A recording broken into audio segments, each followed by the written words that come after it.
Bonjour, chers amis, bonjour, chers frères et sœurs. En Église, nous commençons cette semaine le carême. Nous nous mettons en marche dans une grande montée qui nous mène vers la fête de Pâques. Le thème qui nous est proposé pour ce carême 2024 est le suivant. Viens, Seigneur Jésus, ouvre-nous le chemin. Personnellement, j'aime bien cette image de la marche. C'est dynamique, ça implique un mouvement, une décision et un objectif à atteindre. On nous dit, viens Seigneur Jésus, ouvre-nous le chemin. Ce qui est intéressant avec le Seigneur, c'est que c'est son esprit qui nous met en route. Il est donc à l'origine de la marche, il est le fondement de tout. Il nous accompagne, il marche avec nous. Il est donc présence. Et c'est aussi lui qui nous attend au bout de la route. Il est notre espérance. Et pour ce premier dimanche du carême, on nous propose le texte des tentations de Jésus au désert dans l'évangile de Marc. Parmi les évangiles, celui de Marc, c'est le plus court. Et le récit de la tentation du Christ au désert dans l'évangile de Marc est particulièrement bref. On nous dit simplement que l'Esprit pousse Jésus au désert, qu'il y resta 40 jours, et que Jésus est tenté par Satan, qu'il vivait parmi les bêtes sauvages et que les anges le servaient.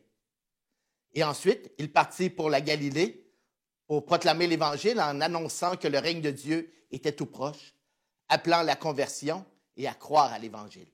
Donc, chez Marc, il n'y a aucune description des tentations vécues par Jésus, aucune mention non plus des réponses, des attitudes de Jésus face à ces tentations, comme on le trouve chez d'autres évangélistes. On dit seulement qu'il est poussé au désert par l'Esprit. Donc, sur ce chemin, ou cet espace du désert, dans ce lieu propice à la prière, aux remises en question, propice aussi à l'attrait de choses qui peuvent paraître bonnes, mais qui ne le sont pas vraiment en réalité, Jésus n'entre pas seul. L'Esprit est avec lui pour faire face à l'adversité. La mission de Jésus, c'est de proclamer l'Évangile de Dieu. Et Satan, celui qui tente, celui qui divise, veut au contraire l'attirer ailleurs. Il veut le détourner de sa mission, cette mission à laquelle il est appelé par son Père. Mais Jésus sort vainqueur de l'affrontement avec Satan.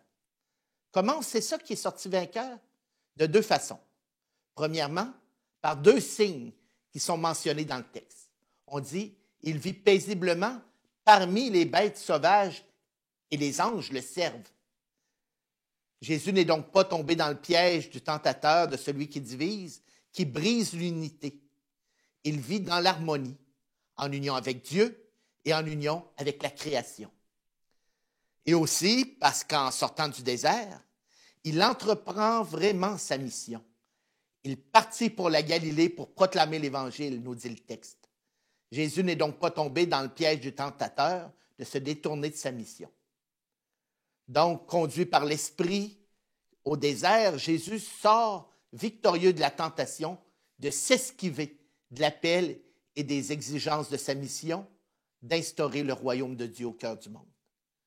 Et le chemin de Pâques, le chemin vers Pâques que nous entreprenons et qui dure 40 jours, ben c'est pour nous, d'une certaine façon, comme le temps passé au désert par Jésus. Un temps, un espace propice qui nous est donné. C'est un temps favorable afin d'évaluer certains aspects de notre vie et de notre marche avec le Seigneur. Un temps privilégié pour s'ouvrir davantage à lui, se nourrir de sa parole, entrer plus à fond dans la prière, dans notre relation personnelle au Dieu vivant, à ce Dieu de la vie.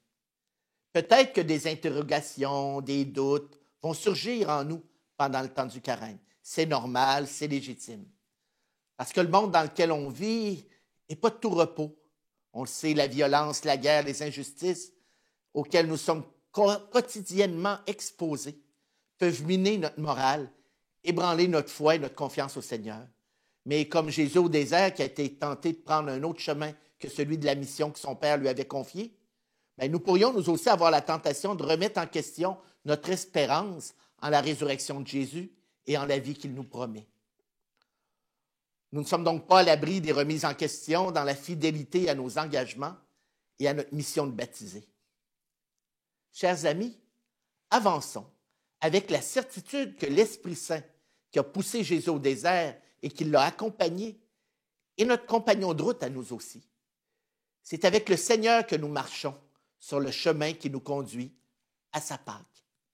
Accueillons donc ces 40 jours qui nous sont donnés comme un temps de grâce, un temps propice de la part du Seigneur pour grandir dans notre relation avec lui, avec nos frères et sœurs, dans nos communautés chrétiennes, par la prière, le partage, l'ouverture à l'autre.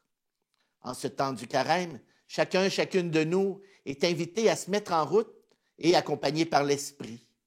Et bien que ce temps nous permette de porter un regard sur notre vie avec le Seigneur, à nous questionner, qu'il soit pour nous une opportunité d'approfondir cette relation à Dieu, de nous ancrer plus fortement en lui.